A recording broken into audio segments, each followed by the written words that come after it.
ಕೆಲಸದಲ್ಲಿ ಯಶಸ್ಸನ್ನು ಪಡೆಯುವುದಕ್ಕೆ ಹೆಚ್ಚು ಹೆಚ್ಚು ಕೆಲಸ ಮಾಡುವುದು ಒಂದು ವೃತ್ತಿಯಾಗಿದೆ. ಪ್ರತಿಯೊಬ್ಬರು ತಮ್ಮನ್ನು ತಾವು ಕಠಿಣ ಪರಿಶ್ರಮಿ ಎಂದು ಸಾಬೀತುಪಡಿಸುವುದಕ್ಕೆ ಬಯಸುತ್ತಾರೆ. ಆದರೆ ಹಾಗೆ ಮಾಡುವುದು ಮಾರಣಾಂತಿಕವಾಗಿದೆ. ಇತ್ತೀಚೆಗೆ ಕೊಚ್ಚಿಯ ನಿವಾಸಿ ಚಾರ್ಟರ್ಡ್ ಅಕೌಂಟೆಂಟ್ ಅತಿಯಾದ ಕೆಲಸದ ಹೊರೆಯಿಂದಾಗಿ ಸಾವನ್ನಪ್ಪಿದ್ದಾರೆ.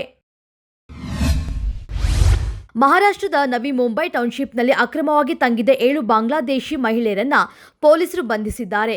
ಖಚಿತ ಸುಳಿವಿನ ಮೇರೆಗೆ ಎನ್ಆರ್ಐ ಪೊಲೀಸ್ ಠಾಣೆಯ ತಂಡ ನಿನ್ನೆ ಸಂಜೆ ನವಿ ಮುಂಬೈನ ಕ್ರೇವ್ ಗ್ರಾಮದ ವಸತಿ ಆವರಣದ ಮೇಲೆ ದಾಳಿಯನ್ನು ನಡೆಸಿ ಅಲ್ಲಿನ 2 ಕೊಠಡಿಗಳಿಂದ ಮಹಿಳೆಯರನ್ನು ಬಂಧಿಸಿದೆ ಅಂತ ಪೊಲೀಸರು ತಿಳಿಸಿದ್ದಾರೆ.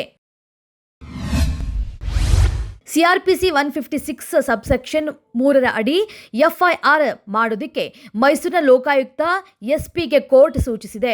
ಭ್ರಷ್ಟಾಚಾರ ನಿಯಂತ್ರಣ ಕಾಯ್ದೆ, ಭೂ ಕಬಳಿಕೆ ಕಾಯ್ದೆ, ಬೇನಾಮಿ ಆಸ್ತಿ ಮಾಡಿದ ಆರೋಪದ ಮೇಲೂ ಎಫ್ಐಆರ್ ಆಗಲಿದೆ. ಬಳಿಕ ಸಿಎಂ ವಿರುದ್ಧ ತನಿಖೆ ಆರಂಭವಾಗಲಿದೆ. ತಿರುಪತಿ ಲಡ್ಡು ವಿವಾದ ಹಾಗೂ ಹಿಂದೂ ಧರ್ಮದ ಬಗ್ಗೆ ನಟ, ಜನಸೇನೆಯ ಮುಖ್ಯಸ್ಥ ಹಾಗೂ ಆಂಧ್ರಪ್ರದೇಶದ ಉಪಮುಖ್ಯಮಂತ್ರಿ ಪವನ್ ಕಲ್ಯಾಣ್ ಹಾಗೂ ನಟ ಪ್ರಕಾಶ್ ರಾಜ್ ನಡುವೆ ವಾಕ್ಸಮರ ಮುಂದುವರೆದಿದೆ.